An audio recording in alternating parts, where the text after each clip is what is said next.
Hi, everybody. Thanks for joining me here on Conversations for Yoga Teachers. I'm your host, Karen Fabian, the founder of Bare Bones Yoga. I am a yoga teacher with many years of experience, a certified personal trainer, and an entrepreneur. My mission is to show you how to get confident, speak clearly, feel authentic, grow your impact, earn your worth, and build a community.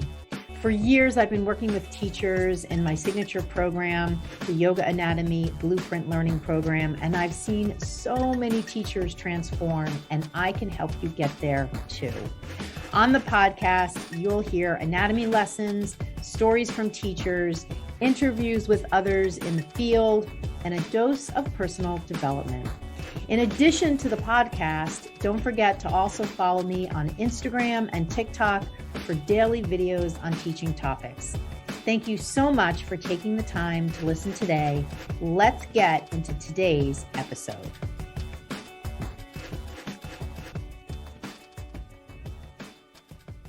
Hi, everybody. Welcome to Conversations for Yoga Teachers. I'm your host, Karen Fabian, and this is episode 213. So I'm so glad you're here. Welcome to another episode. I am recording here from my home, as I usually do in Boston. Did you know that I actually, when I started this podcast back in 2017, I used to go to this place called the Podcast Garage here in Boston.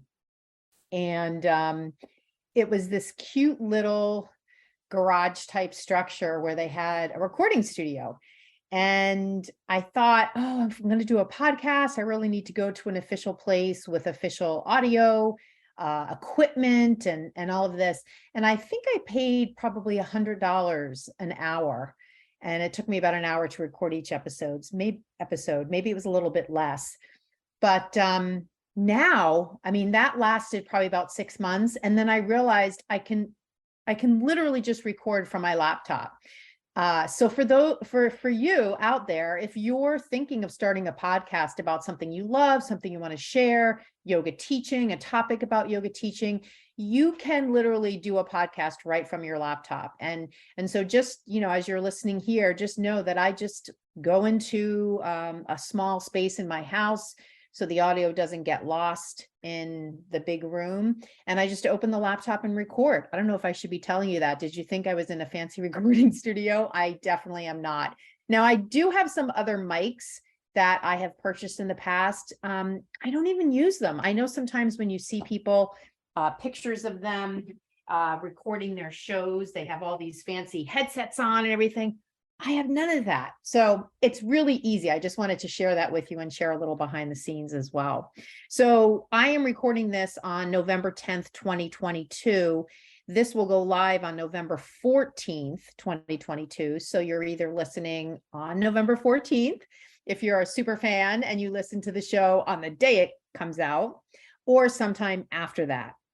Now, I do want to start out by mentioning, if you do listen to this show, if you are listening to this show, either the 14th or the 15th or the morning Eastern time of the 16th, I am doing my monthly free workshop on the 16th of this month. And it's about a really cool topic, one that doesn't get talked about, I don't think, nearly enough. And it has to do with building your confidence as a teacher. And I know, of course, because I specialize in anatomy, most of my workshops cover topics around anatomy and how you can easily understand it and bring it into your teaching. This particular episode or this particular workshop is going to kind of come at anatomy from a different perspective, because absolutely, the focus of this workshop is building your confidence, and absolutely underneath that is a need to really understand some fundamental anatomical principles. Because let's face it, if you're teaching and you don't understand anatomy, it's really hard to fake it because you are teaching movement. So that's why I say it's really important that that be the underpinning. However, there are a lot of other things that you can do outside of just this concept of learning some of these fundamental anatomical principles to build your confidence. And I really wanted to share those, to have that discussion, because I think it's so central to effective teaching. Let's face it, if you go into the room and you're really, really nervous, you're consumed by your own experience. And that is absolutely the worst place to be in when you are teaching. The best mental place to be in when you're teaching is when you're externally focused, which quite frankly, for a lot of people, a lot of yoga teachers, kind of runs contrary to a lot of the messaging we hear, which is more of that introspective messaging, you know, being tuned in and tuning out what's happening outside of you. And of course, the importance of meditation. And when you look at the 8 limbs, you know, the 8 limbs are moving you more towards that inner focus. And all of that is so important. And it's actually kind of the paradox of yoga as a discipline. And when you study, you know, of course, the fundamentals of yoga in Buddhism and the history of the practice, not just the asana, but the meditation and moving towards enlightenment, it of course focuses on the inner, focusing on the inner and the importance of the individual in doing that. However, when you're teaching, you need to be focused on the outer, what's happening in front of you, who is in front of you, what are they doing, what's, you know, kind of something that you're seeing that prompts you to say something in your cues that matches the moment. And the paradox here is the more centered you are, the more outwardly focused you can be and not lose your way. And I think, you know, as you're listening, you can probably relate as a yoga teacher to losing your way when you're teaching, and that experience of getting caught up in your inner thoughts and not feeling connected to your class.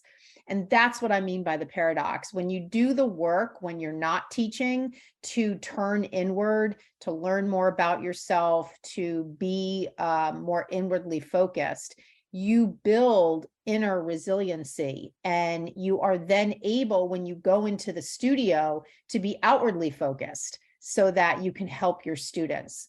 So I sort of liken it to, you know, especially because the holidays are coming up and so many things just start to get busier, the schedules get busier. And certainly when you go out into the world, when you go to get coffee, when you go to the grocery store, when you go to the department store or your local small businesses, everything just has more people.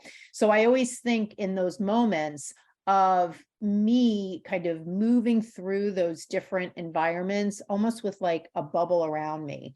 So I can be in the busyness, I can be in the crowds, and at the same time, I can still be centered.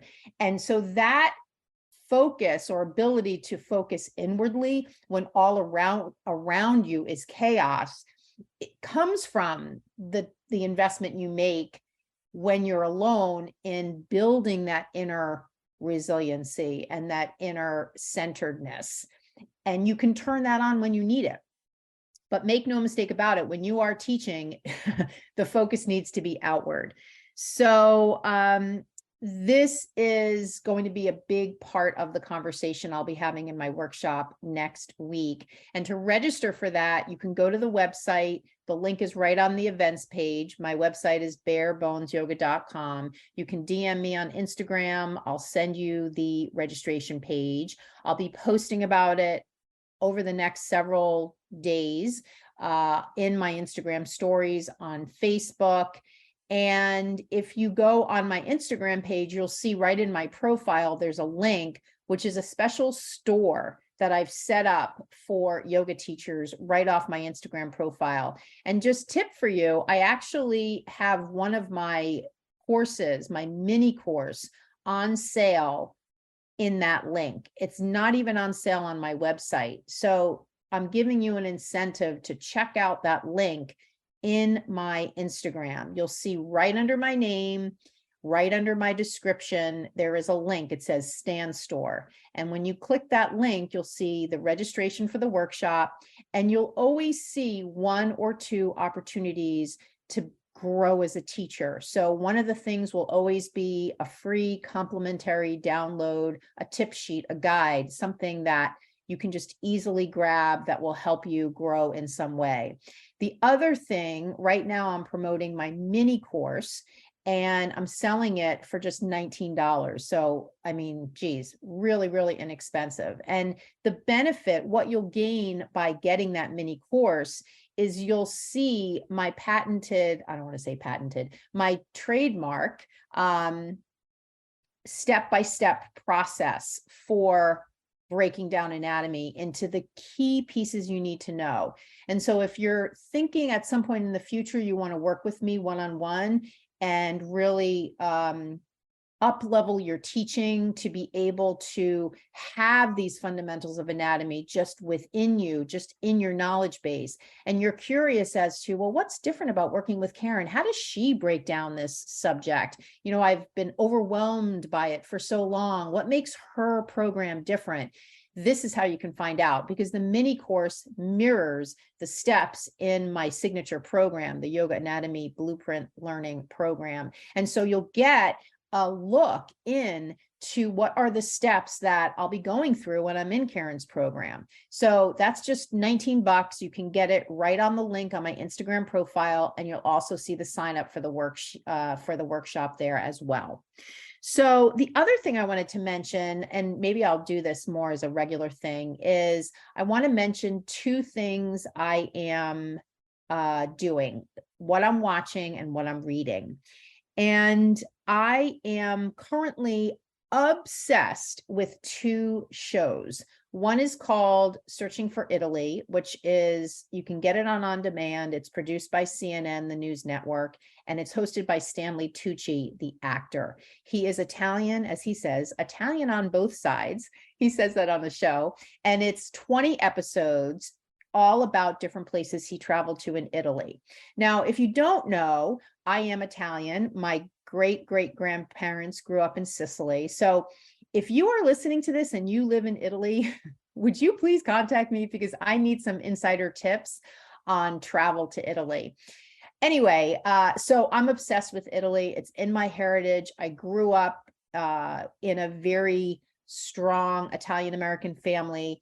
My mother's side is Sicilian. My father's side is German. That's why my last name is Fabian, and Italian, but from the northern Italy side. So my memories of growing up involve Christmases where we would have meat ravioli with my father's grandmother. And then we would go on Christmas Day, that'd be Christmas Eve. On Christmas Day, we would go to my nanny, which is my Sicilian grandmother, and she would serve us lasagna and turkey.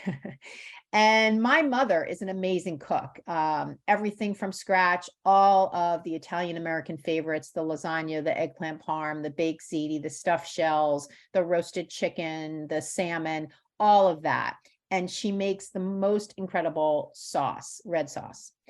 And so I'm obsessed with that show because I'm really sort of embarrassed to say I've never been to Italy.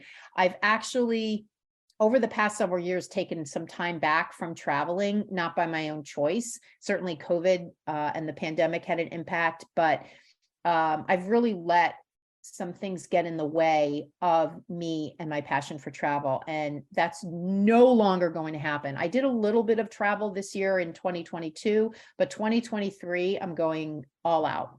So Italy's on my list. So this show is fantastic. It's a blend of both travel and cooking. And if you are a fan of Anthony Bourdain, rest in peace. I am such a huge fan of Anthony Bourdain. I'm actually sort of really furious that this recent book has come out, which sort of disparages his background and all that happened to him towards the end. Anyway, I loved that show, Parts Unknown, and I really love that CNN has produced this Stanley Tucci show. And to be quite honest, I really didn't know Stanley Tucci as an actor before this show. I mean, I remember him from when he was in the movie with Meryl Streep. Oh God, I'm blanking on the name, where she was the fashion person, and Anne Hathaway was in it. What the heck is the name? Anyway, he is just fabulous. And the fact that he's Italian and the photography is just unbelievable. The filming, it is like you can just walk into the TV and you'll be in Italy. So I would highly recommend that. The other show I'm watching, which I am absolutely loving, and I have just begun, and there's 3 seasons, so I love that I have so many episodes to go through, is The Lost Kitchen. If you've never heard of The Lost Kitchen is owned by Erin French. She is a cook. She doesn't call herself a chef. She is a cook. She grew up in Maine, in a town called Freedom, Maine. And Sandy, if you're listening to this, shout out. I have a yoga teacher who I've gone back and forth with on Instagram multiple times. She lives in Maine and she loves the show. So we've talked back and forth about it. And Freedom, Maine is a really small town. Erin grew up in Freedom, Maine, and her dad owned kind of a breakfast place, side of the road, very rural part of Freedom. In fact, Freedom, Maine, by her own account, just has a post office and a general store, and that's it. And I live in Boston. I've been to Maine many, many times, but I've never been to Freedom, but I have been to different parts of Maine. And I know that there are a lot of small towns there. So Erin grew up in a family where her dad was a cook and had a restaurant. She ended up going through a whole bunch of ups and downs in her life, more than I could even describe. In fact, to the point where when she put out her book a couple years ago, it's not called The Lost Kitchen. It's called, hang on, I'm just going to take a peek because I'm in my room with my books. It's called Finding Freedom, which is kind of a play on words because she's from Freedom, but she also personally needed to find freedom from a lot of the challenges and struggles that she was experiencing in her life. And when I was reading her book, I had to sort of put it down because a lot of what she went through, it wasn't that it was triggering for me. It's just that it was really painful to read. And now that I'm watching the show, I want to go back and finish reading the book. The show, it's no surprise that she got a show because her restaurant, which is in a mill in the middle of Freedom, Maine, only is about 50 seats. And she had a history of creating these dinner party type things for friends. So it was more than a restaurant where you make reservations and you go and you eat at whatever time you eat at. This is more like, imagine you're going to a restaurant, but everybody shows up at the same time and everybody's going to get served the same thing. So it's basically like going to a dinner party, but you only know the person you're going with. You don't know anybody else. And so she still runs it like that. So it's sort of a blend of restaurant and catering. And I've done a lot of personal chef work over the years, so I can relate to doing this sort of event. And so her restaurant, I'll call it a restaurant, but understand the experience is dinner party, became so popular that she had to transition to a process where she only accepted reservations, and she still does this, by postcard. So you send a postcard to the post office in Freedom, Maine, and she goes with boxes and collects all these postcards, thousands of postcards from all over the world. And she does a postcard pull and then calls people to let them know that they have a seat. So I won't go into it more. If you're hating this whole sidebar, apologies. But if you're loving it, you will love this show. And this particular episode I'm doing right here of the podcast is going to piggyback on something that I've been inspired to emphasize here on the show, which has to do with yoga teaching. So I sort of have a really good reason for going into Erin French and the show, The Lost Kitchen, because it's going to directly relate to the subject we're going to talk about today. And make no mistake about it, you know, when you're watching a show you love, when you're reading a book you love, look for those inspirations that you can relate to yoga teaching, because they are always out there. Another thing that I watch that always inspires me for yoga teaching is American Idol. Now, you may hate American Idol, so apologies if you do. However, if you're sort of lukewarm or you love it or are a super fan like me, you will love this particular snippet of conversation about it. And the reason that I say you can be inspired by things you watch and things you read as a teacher is because there are common themes that we as teachers face. There are common challenges that we as teachers work through.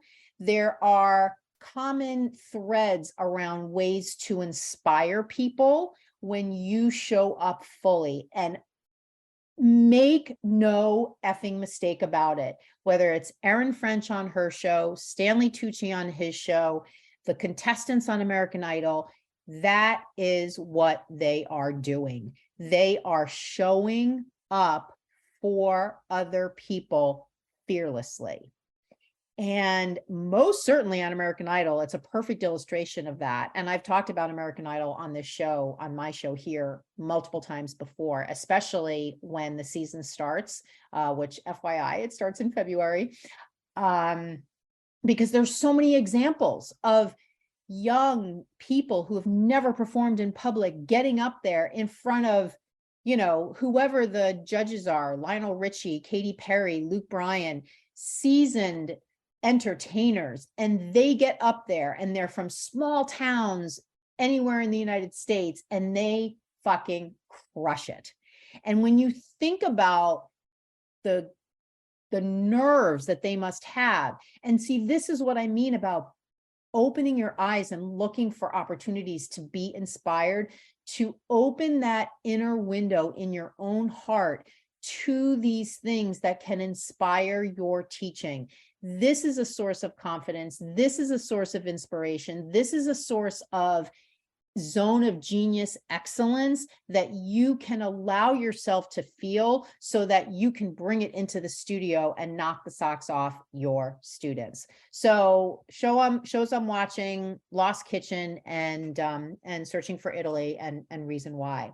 And then the final thing is something I am reading. I am currently reading a book called The Big Leap by, I believe it's Gay Hendricks, and it's a he has written this book several years ago. However, it's got some really good reviews.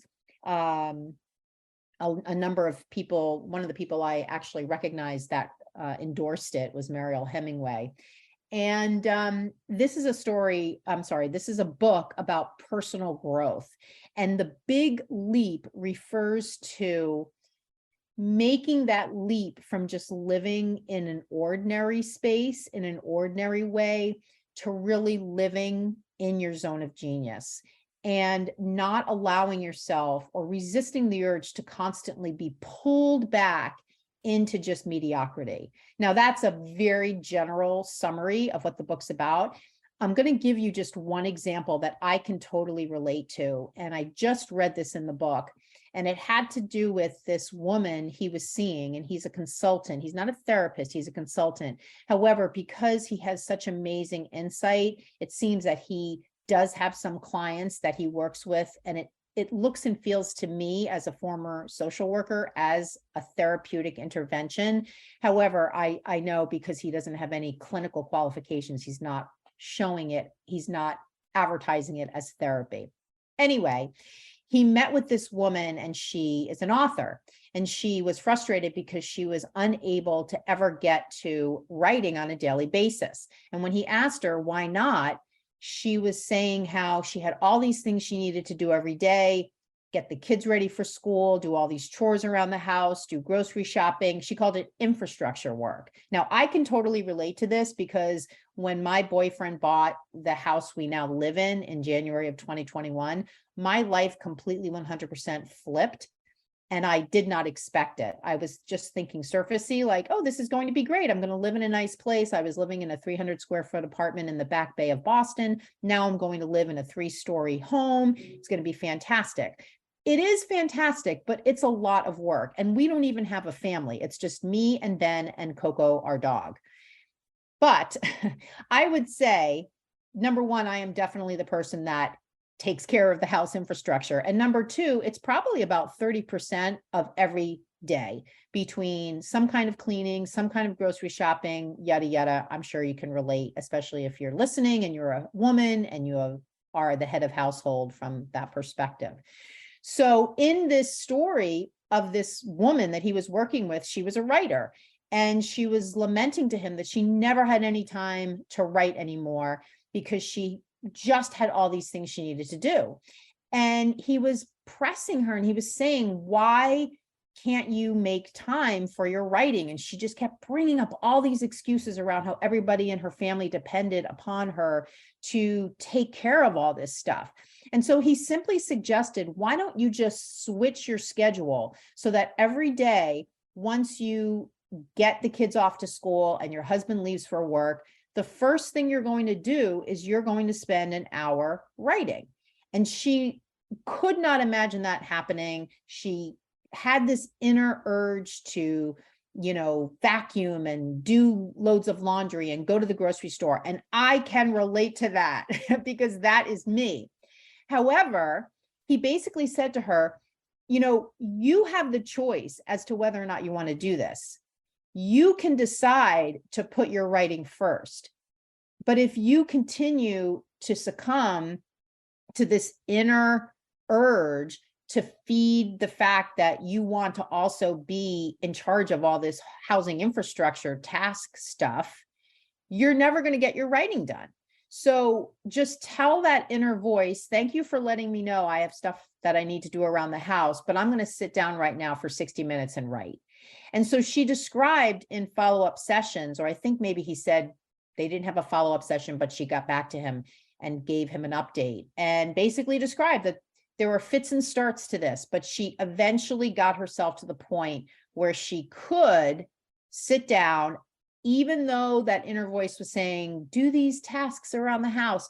She could say no to that inner voice and yes to her writing. And it was through that consistent kind of reworking that she was able to change her patterns.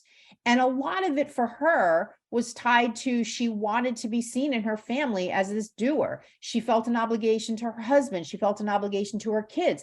But what about the obligation to herself? And this is what I mean about zone of genius and being inspired. If you have no commitment to yourself and always put yourself last, you're never going to live in that zone of genius. You're never going to teach in that zone of genius. You're never going to travel, to do the things you want to do, because you're always putting your needs second, third, or fourth. So I can certainly say from personal experience, and when I read this in the book, it was very reassuring to me because, as I said, when I moved to this new place with Ben in January 2021, my schedule really flipped. And for the first year that we lived here, I was really struggling to keep up with all the things I wanted to do for myself. And I'm not just talking all of my routine around personal health and wellness, but all the things I love to do for my business, like recording my podcast episodes like I'm doing here, making my social media posts, doing those videos on Instagram. I love doing those. Just all the things that involve preparing for my monthly workshops, coaching the teachers in my program, reaching out to teachers who respond to emails I send, or responding to emails that teachers send me. Matter of fact, I just got an email yesterday from a teacher who's in dire straits around the direction she wants to go as a teacher. I wrote her right back because, hello, she actually said she was inspired to write me because she listens to this podcast. And in one of the episodes, I said, reach out to me if you have a problem I can help you with. And she actually wrote me, which I love. And when I responded within an hour or so of getting the email, she was blown away. She was like, oh my God, I can't believe you actually responded to me. You need to know that obviously I am a real person and I want to talk to you. I respond to emails usually within the hour, definitely the same day. And I'm always amazed, even teachers in my program, when they say, I can't believe you're getting back to me. That's the experience I want you to have when you're working with me. That's the level of care I want you to experience when you work with me, even if you're not paying me, right? Even if you're not in my program, like this particular teacher, I'm going to hop on the phone with her today for free because I want to help her. I want to see if I can help her. I want to help her get into that zone of genius. And down the line, if she ends up wanting to work with me in my program, great. If not, I could have helped her possibly in this one-time session. So number one, if you're out there listening to this and you need help, you have a question, you feel stuck, you feel overwhelmed, just send me a note, right? Send me an email, Karen@barebonesyoga.com. Send me a DM on Instagram. I will get back to you right away. We'll chat. We'll figure it out. But this whole thing in the book, The Big Leap, and this example I'm giving you, I can totally relate to it. And what I'm just going to say in wrapping up this part of the conversation is that what I did, even before I read this book, is exactly what Gay Hendricks talks about. I basically flipped my schedule. So now when I get up in the morning and I feed the dog and walk the dog, which is always my first thing, which FYI, if you listen to the Huberman Lab podcast, which I am a huge fan of, if you've listened to my show before, you know that I always talk about Dr. Andrew Huberman, the professor of ophthalmology and neurobiology at Stanford. He has talked multiple times on his show about the importance to your circadian rhythm to get out into the fresh air every day, first thing when you wake up. And so if you don't have a dog, you need to do this somehow, not looking out at natural light through your indoor windows. You need to get outside. Luckily, I have a dog. So every day when I get out and walk the dog, I think of Dr. Huberman and I check that off my list. My brain health is now off on the right track. My circadian rhythms are reset, check. So after I go out every day and walk the dog, I used to come in and do this whole morning routine for my health and wellness, write in my journal, do my meditation, go for a run, lift weights, do yoga practice, whatever it is. And I found that it wasn't until 11:30 that I was sitting down to do my own stuff. And so what I have decided to do and what I've been doing is I flipped things. So now I do all of that personal wellness stuff in the afternoon, and I invest in my own zone of genius activities after I walk the dog for the first chunk of the morning. So making my content, doing podcast episodes, recording YouTube videos, doing all that content creation, building the agenda for my monthly workshop that month. Any of that sort of brain power work I do in the morning, and then I do my afternoon exercise stuff. And along the way, I might be doing a little thing here or there, collecting the garbage in the house, doing a load of laundry, but I'm not getting waylaid by doing grocery shopping or doing yard work or all those kinds of things. I am staying focused on what I want to do. So hopefully you'll pick up some tips here in this part of the conversation. The Big Leap, I can't emphasize enough how great this book is. I'm almost done with it. The 2 shows, watch those, and I hope that this part of the conversation has inspired you in some way. So today what we're going to talk about is we're going to talk about preparing for class. And again, this particular topic was inspired by these first episodes of Lost Kitchen that I've been watching, because when you watch the show, if you watch the show, you'll see the level of detail that Erin French gets into when she prepares for her guests to visit and dine at her restaurant. And I know from years ago, especially because I have a catering and personal chef background, I have always considered teaching a yoga class very much like preparing for guests to come over. Excuse me. And the level of care and preparation you do, not only to yourself, but to the environment, makes a tremendous difference in the experience your students will have. And so in this episode here, I want to take a few minutes to go through a number of different things that you can do to prepare to teach for your class. And make no mistake about it, the preparation that you do will have a direct impact on whether or not your class is just okay, or the experience is really heightened for your students. I don't really want to get into good or bad because it's not that kind of paradigm. And I think that for many teachers, they can have an experience of, oh, that class was awful. However, the students can have an experience of, oh, that class was great. So I don't really want to get into naming things in that way. However, and keep in mind, the only experience you can really know is your own, because you cannot know what their experience is. Even if they tell you, it's sort of colored by who they are. And quite frankly, even your perception of your own experience of teaching that class, it's really hard to be objective. So you have to sort of take all of this with a grain of salt. There's an old Buddhist it's like a cone. It's kind of like a story, Koan, I believe is how you spell that, cone. Where there's like a farmer and he has all these things happen to him. His son goes off to war, but then the kid gets injured and he comes home, and then the son's home and people are like, oh, sorry that your son had to go off to war. And then he comes home and then they say, oh, sorry that he had to come home because he got hurt. And then he's like, well, it's good that he came home, but it was bad that he left and I'm going to miss him. And all of the stories, like he loses the horse, he gains something else. It just reflects the moral of the story is it just reflects how we can look at things as good, we can look at things as bad, but it sort of depends on how you view it, not in a Pollyanna way, but you can always sort of see a good thing as maybe there's some aspect of it as bad and vice versa. So I think it's really, it's not really helpful to classify our yoga classes in that way.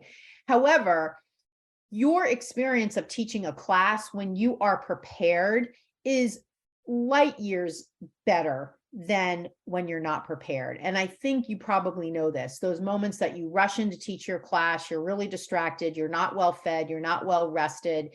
Those are not going to be good classes for you as a teacher. And quite frankly, if you poll your students after, some of them are probably going to say, you seemed a little scattered. So preparation is really, really important. And quite frankly, especially when you're newer, you really need to look for ways that you can sort of compensate for your lack of experience. And I don't mean that in a derogatory way. It's just kind of a fact, right? You don't have a lot of experience. And so you need to sort of shore up to control the things you can. And I've talked about that on prior episodes, the importance for all of us as yoga teachers to control the things we can control, because let's face it, when you invite a bunch of people into a room to do a movement-based practice like yoga, there are so many variables that are going to come up that you have no control over and you could have never planned for. So that's why it is critical that you plan for the things you can plan for. And one of the things you can plan for is preparing for the damn class. So if your general mode is to just fly in, park your car, run into the studio and be like, okay, I'm here. No, no, no. Every once in a while, I get it. But as a general rule of thumb, absolutely not, cannot happen. You should, I don't want to say you need to, you should afford this the kind of care that you would if you were having your family over to dinner, if you were having friends over to dinner, the level of care that you would apply to that. You would go shopping, you would plan your menu, you would go shopping, you would set the table, you would cook the food, you would put it out, and then the people would come and you'd be fully in the zone. Oh, welcome. You get it, right? Okay, so here are some things that you can do to prepare to teach your class. Number one, get there early. Get there early. You live in LA. I've never lived in LA. I hear the traffic is legendary. You live someplace where the traffic is legendary. You live in a rural place. You have to take the subway like I did here in Boston when I was teaching live classes before the pandemic. Whatever it is, whatever your scenario is, that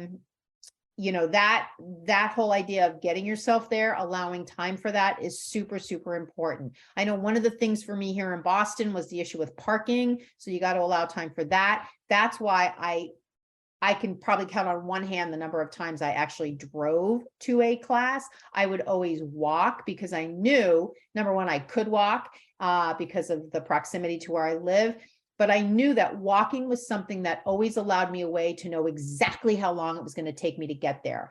And that was really important, not only for me to get there in time, but also so that I didn't waste time.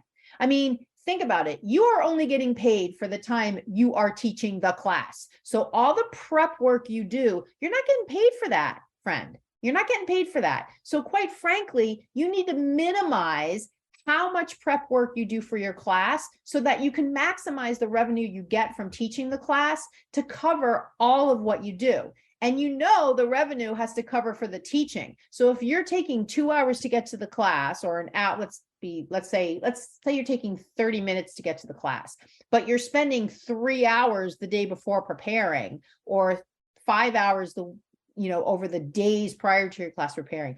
That is not good. You are not getting paid for that. So you need, I don't want to say need. It's helpful if you cut down on the preparation time required for you to teach so that you can maximize what you get paid to cover the time you've invested in that class.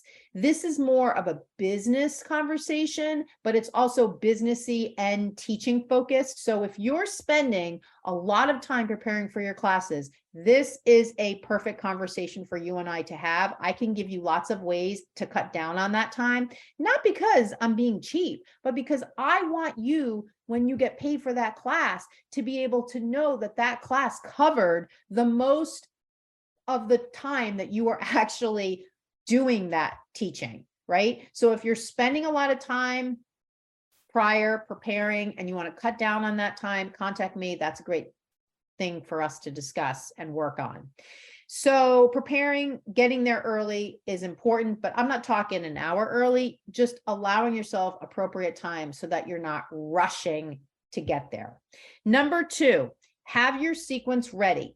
Unless you're at the point in your teaching where you can just walk in the room and start teaching off the cuff, you're probably going to want to have something that's kind of in your back pocket as your standard sequence, and or you're going to want to know prior to going into the room what the focus is going to be for that class. And keep in mind, if somebody tries to hijack your focus, that student that comes up to you before and says, hey, can we focus on core today? Or, hey, can you make this class really hard today? I just fucking hate that question. I mean, it's just, the spirit of it might not be what I'm reacting to, and it really isn't. It's just, hey, I am the teacher here, friend. Like, it's not about we're going to do what I want to do. It's just that you're here in a group experience. So in a group experience, you're here to just kind of just do what's presented. It's not a custom valet experience. If you want that, you're going to set up a private session. So that's my little sidebar on that.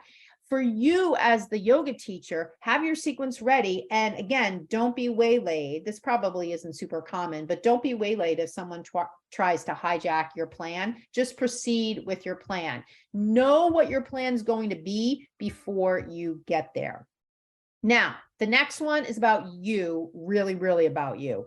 Be well rested, be well fed, be healthy, be centered. Do what you need to do to make those things happen. Of course, there are going to be times where, for whatever reason, you can't be doing that. There are lots of different techniques that I can share with you for how you can compensate for that. And I'll just go into one right now. If you know that you are teaching a class and you are very much at a loss on one of those levels, you're hungry, although hungry is something you can definitely fix easily, just have a power bar or something just quick. But if you are not well rested, if you're highly distracted, any of these issues, the best technique to take for that class is to focus on a simple sequence with just action cues. So don't make things more complicated. Don't teach a complicated sequence, and simply use action cues. That's a great way to compensate for the fact that you don't have a lot of energy and you need to keep things simple. In general, though, go into your classes and know that you need to be all those things. So you need to do whatever it is you need to do to be those things. And this is also a shout out to having some snacks in your bag, having some liquid in your bag, so that you can be sure if you're a little bit hungry, you can take care of things from that perspective. The next thing, number 4, is to set up the room. Make sure the room is set up to your liking. If the studio has an assistant or a person at the front desk that's taking care of that for you, you should go into the room and make sure all of that meets with your standards. So take a look at the room, make sure that it does. The next thing is allow yourself time to chat with students as they're coming into the room. So not the kind of thing where you just show up 2 minutes before and you just plop in there and now all of a sudden you're like, okay, everybody come into child's pose. Give yourself some time to interact with your students before they're in the room on the mat. And that's a good way to just sort of develop relationships. Maybe if there's any questions beforehand, they can ask them, just kind of develop that rapport, because of course, once they're on the mat and practicing, they're not talking to you. So this is a good way to get some dialogue going back and forth. Number 6, allow time to shift from check-in to teaching if you're doing check-in. I really, really did not like doing check-in. I really don't think it is an appropriate role for a yoga teacher. And I really feel badly for yoga studios who don't have the margins from a financial standpoint to allow for a front desk check-in person. So if you're listening and you own a studio, I feel you if it's difficult for you financially to pay somebody to do check-in. My concern with this is I think it really muddies the water for yoga teachers. Yoga teachers are there to teach classes. People that check in at the front desk are there to run the business. And it's, to me, a conflict of interest when the same person teaching the class is also doing the check-in and handling the business. I will say to you, if you are teaching classes where you are also doing check-in, I really think that it's helpful to recognize that you're straddling both roles.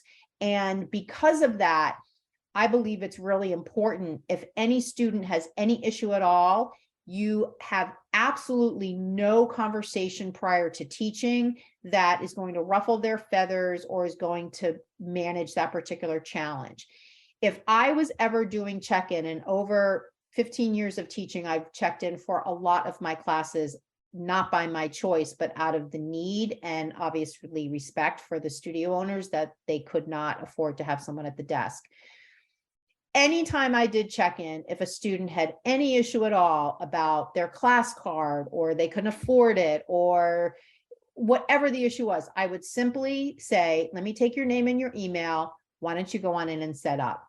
They were always right in that moment. It was always about getting them into the room because number one, I need to get into the room too. So I don't have time to get into a customer service issue with that person and neither do you.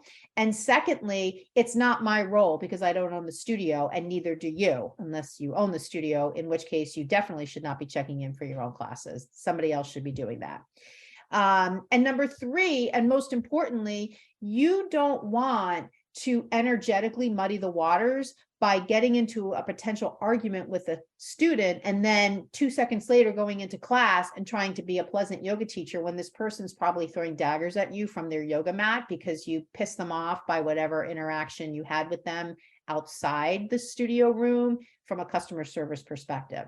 So if you have no choice and you have to check in for your classes, know that your main role is to get that person as soon as possible into the room, onto their mat, and getting into the mental space so that they can practice yoga.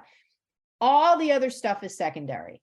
And at the end of the day, even if you let them into class and there's some issue with their class card or whatever, what is it, like 20, 22 bucks? I mean, you can say to the studio, I'll cover it because quite frankly, it was more important for me in that moment to get that person into class. So that's the deal there. One other little side note about this that I'm just inspired to share because this has happened to me as well. If you are checking in for your own classes and you are the only one in the studio, this is again a super big red flag for me, especially if you're teaching an early morning class, especially if it's in a rural area or an urban area. I always had my radar up when I was asked to check in for classes.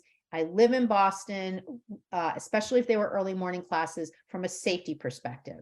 If you are the only one in the room, in the studio, in the building, you need to, number 1, know an exit strategy if you need to get out quick. Number 2, have a plan for if someone gets hurt, how are you going to handle it because you don't have somebody as an assistant or a front desk person to call 911 if somebody gets hurt. Number 3, if you have a student that gets violent or angry and tries to hurt you, you need to have a way to get out of that space, get around them. You know, I don't mean to be over dramatic, friends, but these are the kinds of things that really concern me when yoga teachers are basically left to do their own check-in in a room where there's nobody else around.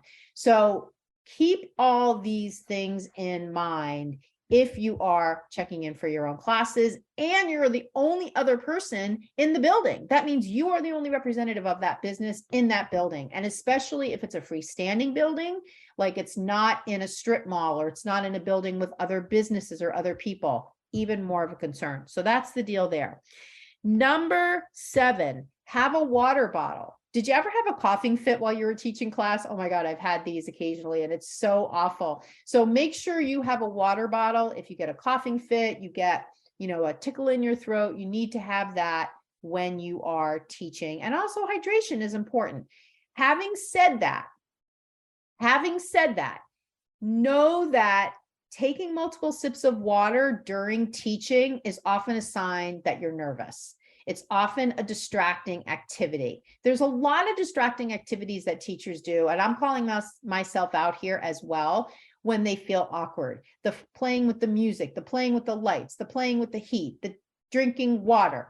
All of that is usually a tell that there's something else going on underneath the scenes with you, underneath the skin with you, that you're afraid to just move into because it feels uncomfortable. So you're going to do something else. You're going to drink your water. You're going to, mess with your clothing. You're going to go to the wall and play with the lights, whatever. In those moments that you are instinctively reaching for your water, know if you feel that uncomfortable feeling, just let yourself feel that. Just let yourself feel that and just go through it. So I think there's a practical reason to have water. Also know that multiple times drinking water during your class is usually a sign that there's something else going on. And then number 8, the last thing, ways to prepare, is take a moment to tell yourself that my focus is now on them. My focus is now on them. I can certainly share over the years when I've gone in to teach classes and I've had a lot going on in my personal life, it was actually a huge relief to go in and teach the class, because for 60 minutes, 45 minutes, whatever, an hour and 15 minutes, whatever it was, I didn't have to think about that problem. And my focus was 100% on them. I'm a longtime kid yoga teacher, and this 100% I found to be true. There were many times I would go to teach my kids' class and I would be dealing with something in my life. And as soon as I walked into the room, kids are all consuming. And for that hour, I'd be done teaching and I'd think, oh my God, I didn't even think about that problem, for the last hour, and it was such a relief. So make that recognition that there is that sort of imaginary line. You're in your own mind, but then when you step into the studio, you are there for them. And this also mirrors what I was talking before about Erin French and the Lost Kitchen, and how my view of teaching a yoga class, the metaphor I often use is this whole idea of preparing for guests to come over for dinner. So those are your things to do to prepare for your class. I hope you found this helpful, and I'd love to know what you thought about this list. If you have something that you do that helps you prepare for class, please send me a DM on Instagram and I'll give it a shout out on Instagram to share your good thought. So let me know what kinds of things you have found helpful when you are preparing for class. And then in the last minute or so, or last couple of minutes of this episode, I want to just briefly talk about a second topic, which has to do with somatic cues. I believe in last week's episode, I talked a little bit about anatomy-based cueing and a framework you can use to share those.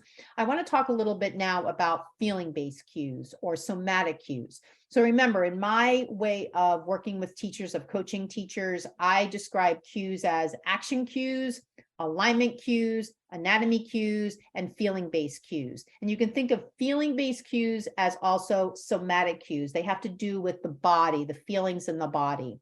And as yoga teachers, we can choose what type of cue we're sharing. And I think there is, depending on what kind of teacher you are and who you are as a person and what your training and background is and what the influences are on you as a teacher, you can sort of lean more into the somatic feeling-based cues than the other type cues. Certainly when you come to my classes, you're going to get a lot of alignment, anatomy, structure, functional movement. However, there are definitely teachers, and you may be one of them, where a lot of the teaching is very focused on how are you feeling, moving through feelings, release those feelings, all this kind of stuff. So number one, see if you can recognize where you fall on that spectrum. Number two, keep in mind that there's always a balance that we're striving for. unless you are teaching a specialty type class where the niche focus is really clear from the type of class it is, like a restorative class or a Sunday evening relax and renew class. Yes, those classes by their nature, by their description, are definitely going to be focused on this kind of thing. But in general open flow classes, it's helpful to have a good balance of types of cues because it gives people an opportunity to have the cues match the ebb and flow of the class from an energetic perspective. Here in this part of our conversation, I wanted to just ask you some questions about the types of somatic cues that you're sharing. Are you asking students about how they're feeling in these poses? Because that is a great way to give them an opportunity to turn their focus inward. You know, we've talked a lot in this episode here about focus inward, focus outward. Certainly your yoga students, you want their focus to go inward. Most of us, if not all of us, have such an outward focus all the time because we're so overstimulated by everything happening in the world around us and the damn phone we're always looking at. So it's so important both for neurological development, neuroplasticity, neural brain health, inner health on so many different levels that we take time to turn inward. And so when your students are there on the yoga mat, your use of somatic-based cueing is a great way to give them an opportunity to tune into how they're feeling and realize maybe for the first time on that particular day, how the hell they're feeling. Like, isn't that a novel idea? So I wonder if you're using somatic-based cues and how you're using them. Because if you're like some of the yoga teachers whose classes I attend online or that I speak with, sometimes somatic-based cues can sort of seem like they're asking a student how they feel, when in actuality, what they're doing is they're really sort of prescribing how they should feel. And this can happen sometimes when you learn a little bit about anatomy and you get really excited because you know the quadriceps extends the knee and you know the glutes extend the hip and you want to share that information. So your cues start to sound like you should be feeling this and you should be feeling the hamstrings do that and you should be feeling the gastroc do that and you should be feeling. And keep in mind, once we start to box our students into a particular way of experiencing a pose, it doesn't leave them room to experience what they're experiencing. So now we're sort of prescribing rather than allowing. Prescribing rather than allowing. And we want to always be allowing. We can inform and then allow. So we can say, in this pose, the quadriceps is there to engage and extend, to engage in the thigh, to contract in the thigh, which extends the knee. What are you feeling? Here in this pose, the gluteus maximus is lengthening. So this is a great way to stretch your glutes, your glute max, I should say. Is this in line with what you're feeling? What do you notice here? So see how what I'm doing here is I'm providing the info, but then I'm asking the question. So inquiry questions, asking them, how do you feel? What do you notice?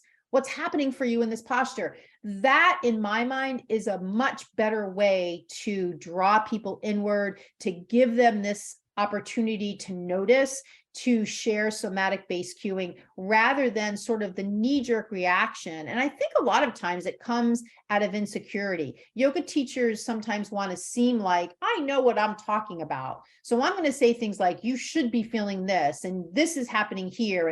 And honestly, like, we don't need to go in and be the authority.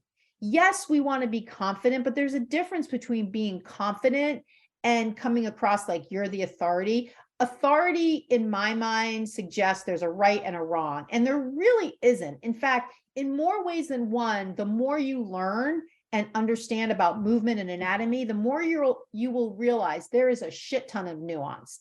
And it's in that nuance where most of us as yoga teachers spend our time teaching. However, because of the sort of linear training that most yoga teachers get around anatomy, they think things are very linear. And that leads to cueing in a way where we say things like, you should be feeling this and you should be feeling that. And believe me, I'm a personal trainer as well. And I have a lot of interaction with personal trainers. I watch a lot of videos. I do a lot of ongoing CEU stuff with personal trainers. And I hear it in personal trainers too, almost more than in yoga teachers, because they really have the anatomy and physiology background, and they really want to come across as the authority. But even in those scenarios, there's that distinction between what is most likely happening for the student and what the hell they're feeling, right? And so we want to notice those two things. We want to see if those two things are similar or see if there's a discrepancy there. And that's where the inquiry question comes in. That's where the somatic cues come in.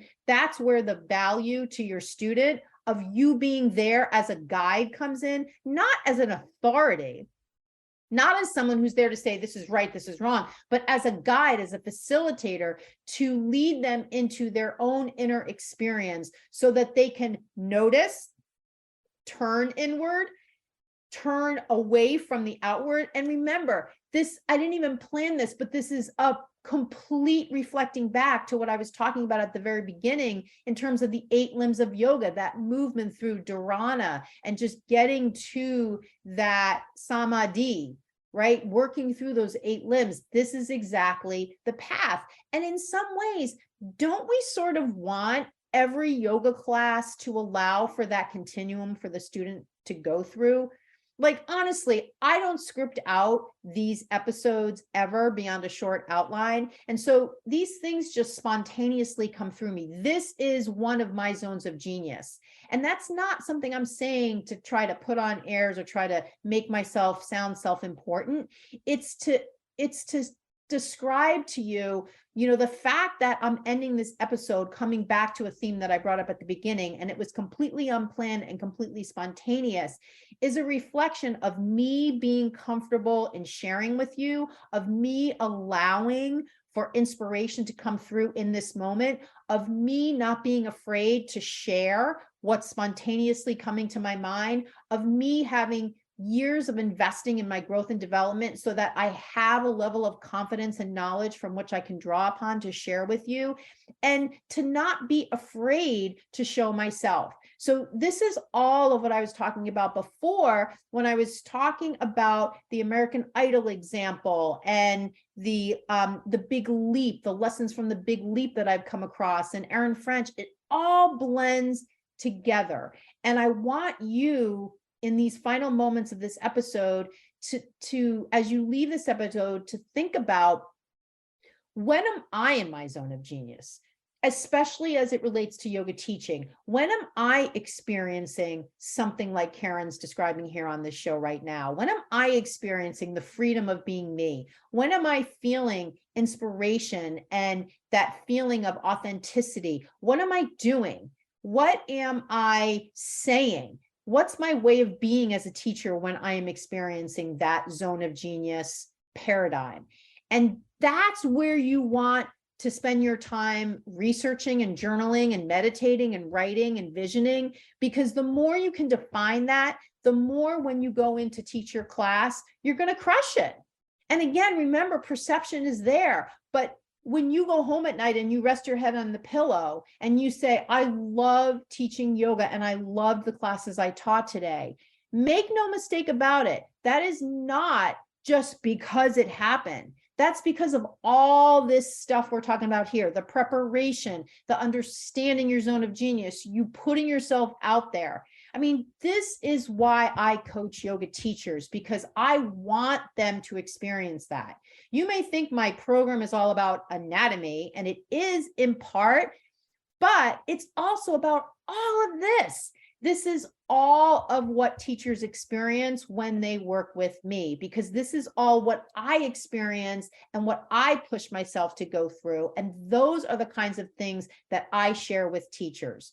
So in wrapping up this episode, I wish you over the next couple of days opportunities to sit in stillness, to meditate, to ask yourself these really, really important questions that we've discussed here on this show. And I invite you to contact me if you want to discuss them, if you feel like nothing's coming through, if you feel like the energetic lens is cloudy or the energetic pipes are clogged and you're not sure how to get there.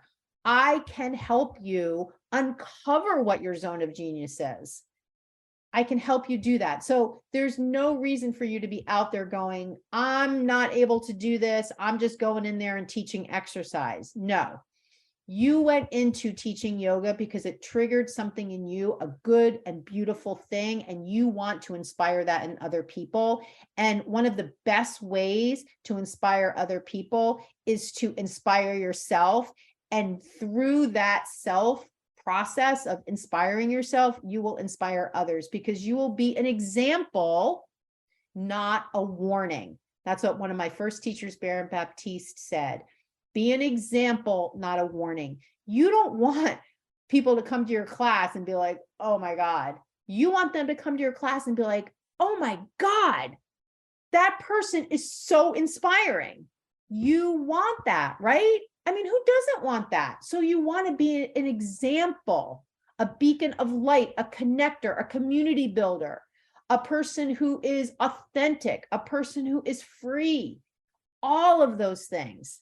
And they're all available to you. They're available to me, all those feelings. It's not a mystery to uncover them. You just want to do the work to get there. So I hope you have found this episode helpful. I am like literally sweating. I'm so riled up, but in a good way. And I'd love to hear any thoughts or comments you have about this particular episode. So you can always send me a DM on Instagram or email me at Karen@barebonesyoga.com. If you're still listening to this episode, I want to thank you for following me all the way till the end of this episode. Don't forget to listen to the outro. I've got a couple of just comments there. And I will talk to you on the next episode of Conversations for Yoga Teachers. Thanks for listening and namaste. Hi there. Thank you so much for listening to this latest episode. And thank you so much for being part of my community and for spending some time with me here on the show. I wanted to wrap up this episode with just a quick note. I have a brand new recorded workshop page, and I'm really excited to offer you an opportunity to watch recorded workshops whenever you want. I have the first installment of a workshop on the page on the website, and it is a short workshop all about how to give effective cues.